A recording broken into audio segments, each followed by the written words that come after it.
सबका एक बार फिर से स्वागत है। और बच्चे चुपचाप बैठेंगे, बड़े ध्यान से सुनेंगे, ताकि अगली बारी जब पूछा जाए तो आपको कोई ना कोई वचन याद रहे।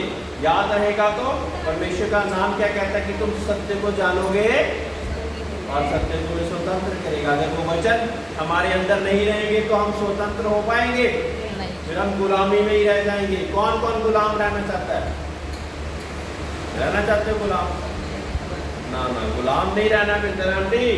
परमेश्वर यीशु मसीह में स्वतंत्रता है, तो स्वतंत्र होके रहना है। बीमारी के गुलाम नहीं, नशे के गुलाम नहीं, और दुष्ट के गुलाम भी नहीं। Praise the Lord, hallelujah. देखो, दो चीजें मैंने यहाँ पे लिखी है। ये लिखा है आत्मा और ये लिखा है शरीर। तो जो काम आत्मा यानी कि परमेश्वर की आत्मा के द्वारा कराए जाते हैं वो कौन से हो जाते हैं? परमेश्वर वाले काम। जो शरीर के और हम ढलते हुए जो कामों को करते हैं वो कौन से हो जाते हैं? दुष्ट के काम। ठीक है, क्लियर है? इतनी बात तो याद रखेंगे, है ना? तो परमेश्वर तो आत्मा है, और परमेश्वर कहता है कि मेरे से मोहब्बत रखने वाले आत्मा और सच्चाई में मेरी हम परस्तिश करेंगे। कितने लोगों ने पवित्र आत्मा पाने के लिए दुआएं शुरू कर दी हैं? करते हो प्रार्थना? पवित्र आत्मा ऐसे ही ना हाथ खड़े करेगा, प्रार्थना ही नहीं करते। गाय के लिए डेली, ये डेली करनी है प्रार्थना, क्योंकि डेली हमें परमेश्वर की सामर्थ्य चाहिए। हमने पहले अंगीकार किया, फिर बपतिस्मा लिया, और फिर वरदान के रूप में परमेश्वर आपको पवित्र आत्मा देता है। तो गंदे बर्तन में दूध डाल दोगे तो हमारा बर्तन कैसा होना चाहिए? साफ होना चाहिए। तो इफिसियों के खत उसका दूसरा अध्याय 1 और 2 में हम पढ़े, उसने तुम्हें भी जिलाया जो अपने अपराधों और पापों के कारण मरे हुए थे। हम अपने अपराधों और पापों के कारण मर गए थे, हमारा मृतक जीवन चल रहा था। अंत में हमारा न्याय होकर हमें नरक की ओर ही जाना था, लेकिन उसके बीच में प्रभु यीशु मसीह का जन्म हो गया। तो क्या करा उसने?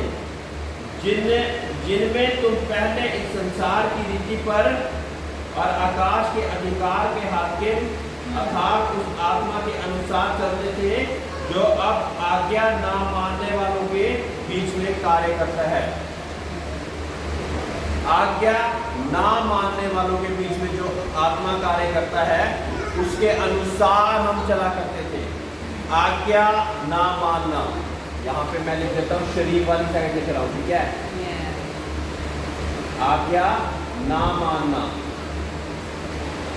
ये किसकी ओर से है? बोलिए। हाँ, शारीरिक है और शैतान की ओर से है, दुष्ट की ओर से है। तो परमेश्वर में आने से पहले हम सब लोग भी ऐसे ही थे। शरीर की बातें, पार्टी करना बहुत अच्छा लगता था, नशे करना बहुत अच्छा लगता था, झूठ बोल दो तो हमें कोई फर्क नहीं पड़ता था, ईर्ष्या करते थे, कोई बढ़ता था तो उसके प्रति ईर्ष्या हमारे जीवन में चलती रहती थी। क्या है ये सारे काम? ये आज्ञा ना मानने वाले काम और शारीरिक काम। इनका प्रभु कौन है? अभी बताया ना दूसरी आयत में, अधिकारी कौन था? आकाश के अधिकार के हाकिम अर्थात उस आत्मा के अनुसार जो कि आज्ञा ना मानने वालों के बीच में कार्य करता। जब परमेश्वर ने लूसीफर को, शैतान को, उस फरिश्ते को आकाश से आज्ञा ना मानने के कारण गिरा दिया, तो वो क्या चाहता है? कि सभी लोग मेरे जैसे हो जाएंगे, सभी लोग आज्ञा ना मानने वाले हो जाएं। लेकिन उसके अंदर भी पावर है, पावर छीनी नहीं अभी परमेश्वर ने। एक समय आएगा जब परमेश्वर उसकी उसको बांध देगा।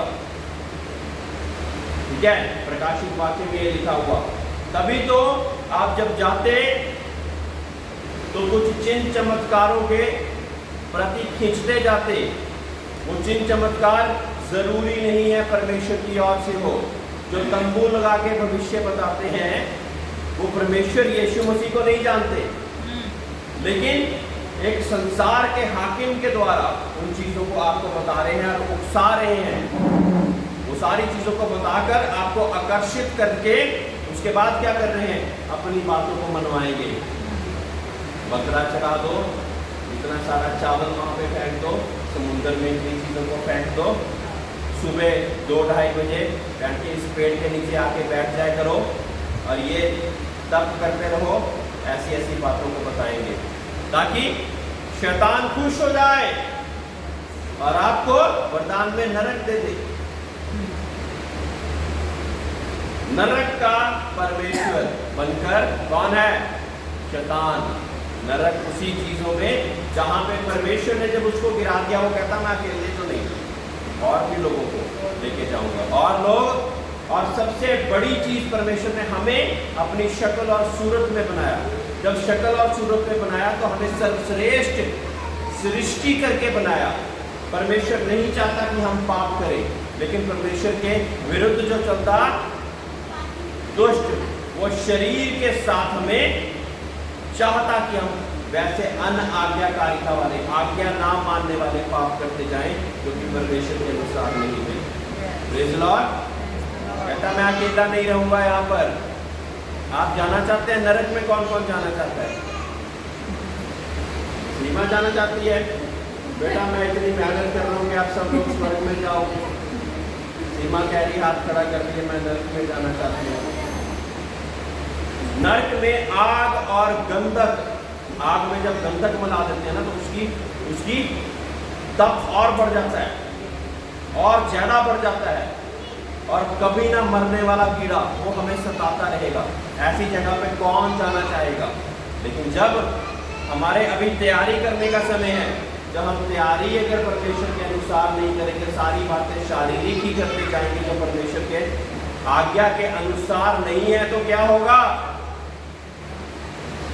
वो आपका स्वागत करेगा, न्याय परमेश्वर करेगा, और वो कहेगा, आप कहोगे कि मैंने तो तेरी सारी बातें मानी, झूठ माना, सबसे मार कुटाई करी, गाली दी, तू मुझे भी नरक में लेके जा रहा है। वो कह रहा है मैं भी वहीं पे तो हूँ,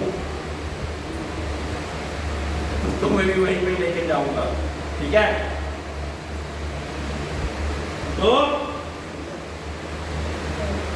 तीसरी आयत हम पढ़े, इनमें हम भी ये सब पहले अपने शरीर की लालसाओं में दिन बिताते थे और शरीर और मन की इच्छाएं पूरी करते, और अन्य लोगों के समान स्वभाव से ही क्रोध की संतान थे। किसकी संतान थे? कौन कौन क्रोध की संतान है?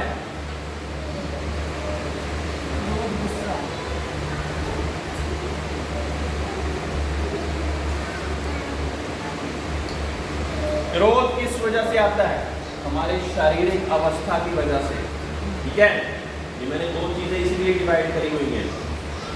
क्रोध की संतान, यानी कि शैतान को क्रोध का पिता बोला गया, तभी तो संतान आई ना। तो जब हम क्रोध करते तो हम कौन हो जाते? तो इसकी ओर हो जाते हैं ना। जाना है क्या हमने इसकी ओर? नहीं जाना है, हो जाता है। साथ ही साथ प्रभु से सामर्थ्य मांगे, इसीलिए तो हमें पवित्र आत्मा चाहिए, है ना। जब पवित्र आत्मा आ जाता तो वचन में लिखा, जब पवित्र आत्मा तुम पर उतरेगा तो तुम सामर्थ्य पाओगे। सामर्थ्य हमें लड़ाई झगड़े के लिए या किसी को गाली गलौज करने के लिए थोड़ी चाहिए। क्रोध को रोकने के लिए, जहाँ पे शारीरिक काम है उसको रोकने के लिए, जहाँ पे ईर्ष्या है उसको रोकने के लिए, लुच्चपन, व्यभिचार, ये सारी चीजें जब शरीर हमें उसकी ओर उकसाए तो उसके रोकने के लिए एक सामर्थ्य चाहिए ना। अपने आप रोक पाओगे? कहाँ, नहीं रोक पाए, बड़े से बड़े व्यक्ति नहीं रोक पाए, तो उसके लिए सामर्थ्य चाहिए। सामर्थ्य कौन देता है? पवित्र आत्मा। हरवीर जी कौन देता है सामर्थ्य? पवित्र आत्मा। तो परमेश्वर, इसलिए मैं हमेशा ये बात जरूर बोलता कि डेली हमने सुबह उठ के कोई प्रार्थना हो चाहे ना हो, क्या परमेश्वर मुझे अपनी पवित्र आत्मा से भर, ताकि दुनिया में मैं जब जाऊंगा कोई कुछ कहेगा, कोई कुछ कहेगा, कुछ कहेगा, तो सामर्थ होगी तो क्रोध नहीं आएगा, सामर्थ होगी तो कोई भी आज्ञा ना मानने वाला काम नहीं करूंगा, सामर्थ होगी नहीं होगी तो क्या होगा, एक बोलेगा तो मैं 10 जवाब दूंगा, है ना। अभी पिंदराटी कई बार गवाही देती कि मेरा बेटा, मेरी बच्ची, मेरा ये, मेरा वो मेरे साथ ऐसा व्यवहार करते हैं, तो मैं कहती हूँ मैं चुप रहूं। तो चुप रहने से क्या, बोलने वाले में ताकत नहीं है परमेश्वर के वचन के अनुसार। दुनिया के अनुसार ऐसा हो सकता है कि जो एक की 10 सुनाता हो, कहते कि क्या बात है, लेकिन परमेश्वर कहता जिसने अपनी जुबान पर कंट्रोल कर लिया उसने बहुत बड़ी जंग को जीत लिया। हमारे मुंह में मौत और जीवन की कुंजियां हैं, जुबान में मौत की और जीवन की कुंजियां हैं। चाहे तो हम मौत को चुन लें, चाहे जीवन को चुन लें। और परमेश्वर क्या चाहते हैं कि आप जीवन को चुने, जीवन को चुने। चुनाव हमेशा आप ही का रहेगा। जब पवित्र आत्मा आ जाएगी तब भी चुनाव आपका रहेगा, जब बपतिस्मा लोगे तब भी चुनाव आपका रहेगा, जब अंगीकार की प्रार्थना करोगे तब भी चुनाव आप ही का रहेगा। तो हमने सही चुनाव लेना है, ठीक है। अब चौथी आयत कोई पढ़ दे, चौथी आयत पढ़े शिखा में, चौथी आयत। परंतु परमेश्वर ने जो दया का धनी है, अब परमेश्वर क्या है, दया का धनी, और क्या है, अपने उस बड़े प्रेम के कारण, और प्रेम करने वाला है, दयावान है और प्रेम करने वाला है। प्रेम के कारण जिससे उसने हमसे प्रेम किया। हाँ। जब हम अपराधों के कारण मरे हुए थे तो हमें मसीह के साथ जिलाया, अनुग्रह ही से तुम्हारा उद्धार हुआ है। अपराधों में हम मरे हुए थे, लेकिन अनुग्रह के द्वारा हमारा उद्धार हो गया। सभी लोग बोले दोबारा ये आयत, अनुग्रह के द्वारा हमारा उद्धार हुआ। अगली बार ये सारी ये ना सभी लोग, बच्चे भी और बड़े भी, ये आयत सीख के आएंगे, ठीक है। बोलिए,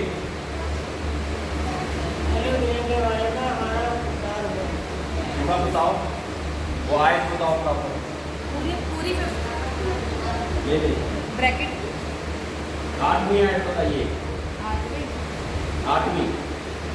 क्योंकि विश्वास के द्वारा अनुग्रह ही से तुम्हारा उद्धार हुआ है। हमारा उद्धार हुआ है। विश्वास के कारण अनुग्रह ही के से हमारा उद्धार हुआ है, ठीक है। विश्वास, हाँ बोलो, विश्वास के द्वारा, सब लोग बोले विश्वास के द्वारा, बोलो बोलो पीछे बोलो, अनुग्रह से तुम्हारा उद्धार हुआ है। हमारा उद्धार कैसे हुआ है? कोई अगर आपसे पूछे कि आपका उद्धार करता कौन है, तो आप कहोगे प्रभु यीशु मसीह। तो आपका उद्धार कैसे हुआ? आपने क्या बताना है? यही आयत को बताना है। क्योंकि विश्वास ही के कारण अनुग्रह से हमारा उद्धार हुआ है, ठीक है। उद्धार होना किस लिए आवश्यक था? ताकि हम नरक से बच जाएं। अगर उद्धार नहीं पाएंगे तो क्या होगा?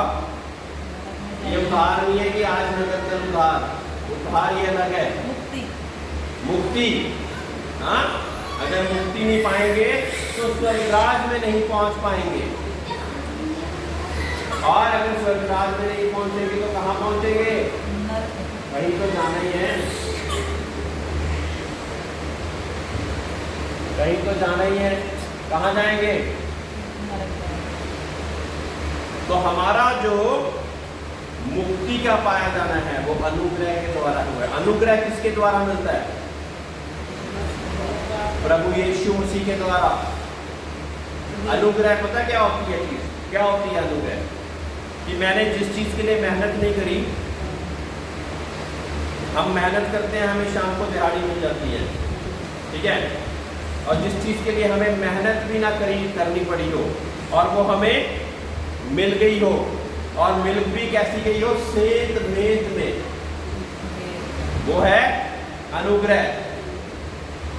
परमेश्वर ने हमें मुक्ति का वरदान ऐसे ही दे दिया, हमारी कोई अपनी धार्मिकता नहीं थी, है ना। हम अगर 100 में से 99 चीजों को भी मान लेते थे और एक पाप कर देते थे, तब भी हम पापी ही ठहराए जाते थे। एक पाप करने वाला भी पापी, 100 पाप करने वाला भी पापी। तो अनुग्रह का आना जरूरी था, जो कि किसके द्वारा आया, बोलिए, प्रभु यीशु मसीह के द्वारा। जोर से बोले, यीशु मसीह के द्वारा। अनुग्रह किसके द्वारा आया, यीशु मसीह के द्वारा। प्रभु यीशु मसीह के द्वारा आया। और आपका काम क्या है, विश्वास। अनुग्रह आया और यहाँ पे पड़ा हुआ है, और हम अगर विश्वास ना करें तो वो अनुग्रह हमारे किस काम का। प्रभु यीशु मसीह आपके लिए वो वरदान लेकर आए ताकि आपको स्वर्ग राज की प्राप्ति दे दे। दयावान होकर प्रेम करने वाला अनुग्रह, विश्वास, ये सारी चीजें आपके अंदर कार्य करनी शुरू हो जाएं। 9वीं आयत पढ़े। हमारा उद्धार इसमें बताया है कि कामों के कारण नहीं हुआ, ना कर्मों के कारण, ऐसा ना हो कि कोई घमंड करे। अगर कामों के कारण हमारा उद्धार होता, हमारी मुक्ति होती, तो कोई ना कोई घमंड कर देता, मैंने तो ये करा था, मैं ये नहीं करा, दूसरे को दोषी भी ठहराते हैं, इसलिए मुझे उद्धार मिल गया, मुझे स्वर्ग राज की प्राप्ति होगी, तुझे नहीं होगी, क्योंकि तू बुरे काम करने वाला है। न्याय करने का अधिकार आपको नहीं दिया परमेश्वर ने अभी तक। तो परमेश्वर के अनुग्रह के कारण हुआ। अगर ऐसा ना होता तो हम शायद घमंड करते, मैं तो अच्छे काम करता हूँ, है ना। दुनिया के अच्छे काम करने वाले कैसे हैं, अच्छा काम करेंगे, वीडियो डालेंगे, किसी को दान पुण्य कर दिया, वीडियो डालेंगे। लेकिन जो वाकई में परमेश्वर के लोग हैं, वो क्या करेंगे, चुपचाप से। परमेश्वर यीशु मसीह किसी के लिए कुछ करता था ना, चंगाई भी कर देता था, तो क्या कहता था, किसी को ना बताना, ऐसे ही चलेगा, किसी को ना बताना है। यहाँ पे क्या कहते हैं कि हमारे से कुछ हो गया तो सारे जहान में ढिंडोरा पीटो। मैंने 100 कंबल बांटे, वीडियो दिखाओ पूरे जहान में, ताकि लोग क्या कहें, ये बहुत अच्छा व्यक्ति है। परमेश्वर का वचन क्या कहता है कि अगर आप अपनी वाहवाही यहीं पे लेना चाहते हैं तो यहीं पे ले लीजिए, स्वर्ग में आपके लिए कुछ नहीं है। जब आप दान डालें तो आपके दाहिने हाथ को ना पता हो बाएं हाथ ने क्या करा। कोई अच्छा काम करे तो कुछ किसी को ना पता लगे, उससे क्या होगा, जो गुप्त में किया हुआ आपका अच्छा कार्य है, परमेश्वर उसको देखता और सबके लोगों के बीच में आपको प्रशंसा का कारण वो बनाएगा। Praise the Lord, hallelujah. 12वीं और 13वीं आयत पढ़ें। तुम लोग उस समय मसीह से अलग और इज़राइल की प्रजा के पद से अलग किए हुए और प्रतिज्ञा की वाचाओं के भागी ना थे और आशाहीन और जगत में ईश्वर रहित थे। पर अब मसीह यीशु में तुम जो पहले दूर थे, मसीह के लहू के द्वारा निकट हो गए। अब मसीह के यीशु के लहू के द्वारा हम प्रभु परमेश्वर के निकट हो गए। कैसे हुए, लहू के कारण। कैसे हुए, प्रभु यीशु मसीह के लहू के कारण। जान बहाई तो लहू बहाना, आखिरी कतरा तक हमारे लिए बहा दिया ना।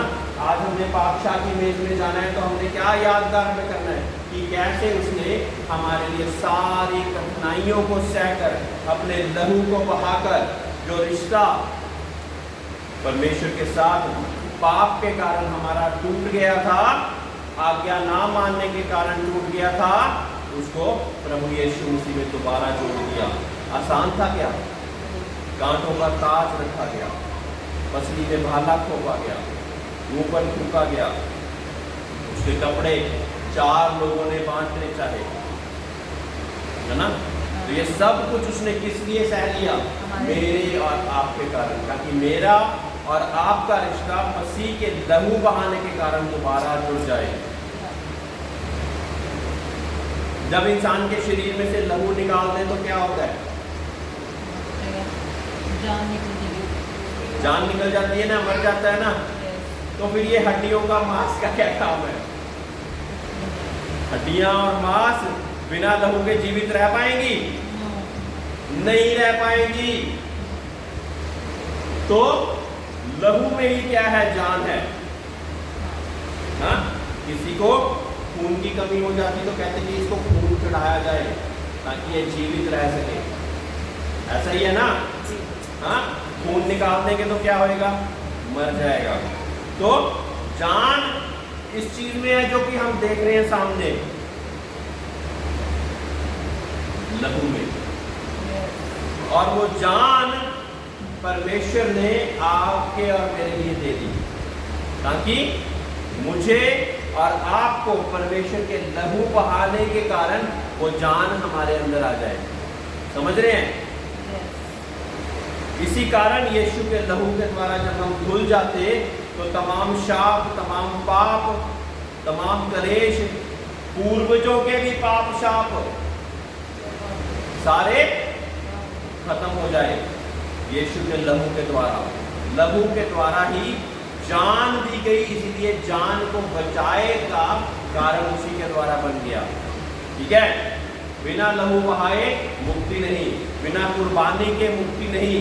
हमारी मुक्ति के लिए दोबारा जन्म लेना जरूरी था। जब हम बपतिस्मा लेते तो क्या कहते हैं? हमारी पुरानी बातें बीत गई, सब कुछ नया हो गया। जो जीवित पुरुष या स्त्री निकले वो कैसा हुआ?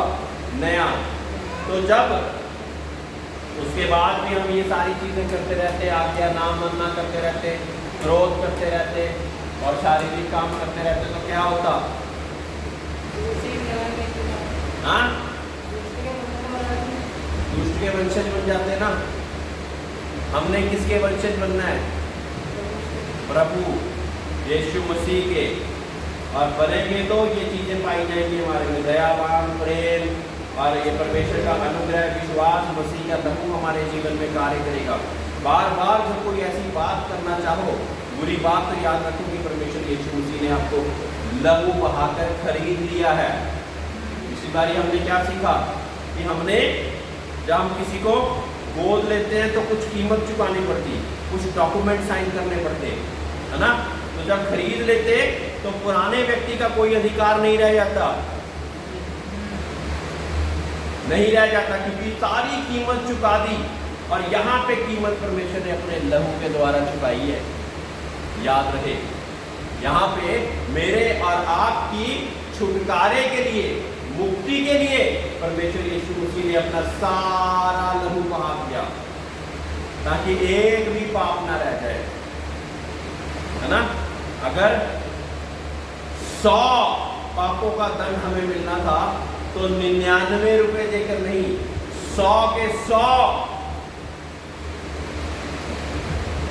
माफ करके, लहू के द्वारा साफ करके उसने हमें खरीद लिया। तो अब हम जब परमेश्वर के लहू के द्वारा खरीद लिए गए हैं तो हमारे पास ये स्वभाव रहना चाहिए। हाँ, 14वीं आयत पढ़े। क्योंकि वही हमारा मेल है। हमारा मेल परमेश्वर के साथ किसने कराया? प्रभु यीशु मसीह ने अनुग्रह के द्वारा, विश्वास रखने से, लहू बहाने के द्वारा। ठीक है, लहू बहाया और अनुग्रह के द्वारा जब हम विश्वास रखते हैं तो हमारा मेल परमेश्वर के साथ दोबारा हो जाता है। क्योंकि परमेश्वर तो अति पवित्र परमेश्वर है। पवित्रता इतनी ज्यादा है कि अगर खड़े हो जाएं तो अपवित्र चीज भस्म हो जाएगी। लेकिन प्रभु यीशु मसीह के द्वारा, अनुग्रह के द्वारा जब हम विश्वास रखते तो उसके सामने हम दुआओं, प्रार्थनाओं और विनतियों के साथ हम आगे बढ़ सकते हैं। नहीं तो अगर परमेश्वर यीशु मसीह चाहे तो एक नशा करे ना, भस्म हो जाए हम। लेकिन अनुग्रह है, विश्वास करते हैं और ये लालसा करते कि हम पुराने स्वभाव को छोड़ेंगे, आखिरकार सबका न्याय होगा। बार बार ये बातें बोली जाती ताकि हमारा मेल परमेश्वर के साथ बना रहे, कोई भी बुरी चीज हमें ना रहे, सब अच्छी चीजें हमारे बीच में आ जाएं। 16वीं आयत, और क्रूस पर बैर को नाश करके इसके द्वारा दोनों को एक देह बनाकर परमेश्वर से मिलाए, उसने आकर तुम्हें जो दूर थे और उनको निकट कर दिया। हम परमेश्वर से बहुत दूर थे। दूर की और कौन सी चीज करती है हमें परमेश्वर से? पाप। ठीक है, तो जब मैं आपके लिए प्रार्थना करता, साथ ही साथ मैं एक और बात को मैं बताता कि जो भी जीवन में पाप है वो मत करना, क्योंकि परमेश्वर में रहेंगे तो शांति, आनंद और वो सारी चीजों की प्राप्ति हमारे बीच में रहेगी।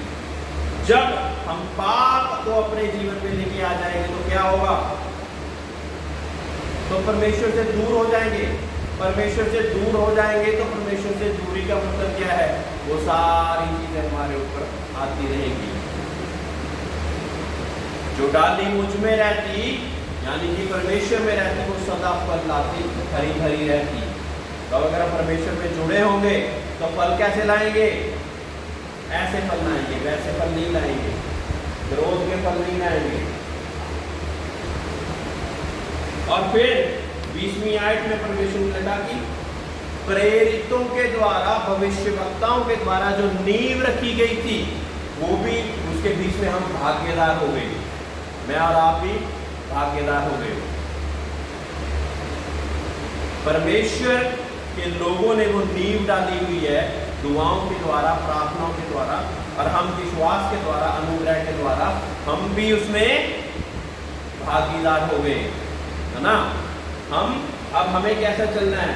22वीं आयत में लिखा है कि आत्मा के द्वारा, आत्मा के द्वारा परमेश्वर का निवास स्थान होने के लिए एक साथ बनाए जाओ। हाँ, क्या करना है? सुरेंद्र भाई पढ़े, 22वीं आयत जोर से पढ़े। जिसके पूर्वी आत्मा द्वारा परमेश्वर की निवास स्थान होने के लिए एक साथ बनाए जाते हैं। परमेश्वर का निवास स्थान। हम कहते हैं, कोई व्यक्ति मेरे पास आया कहता कि परमेश्वर तो मेरे बीच में ही है।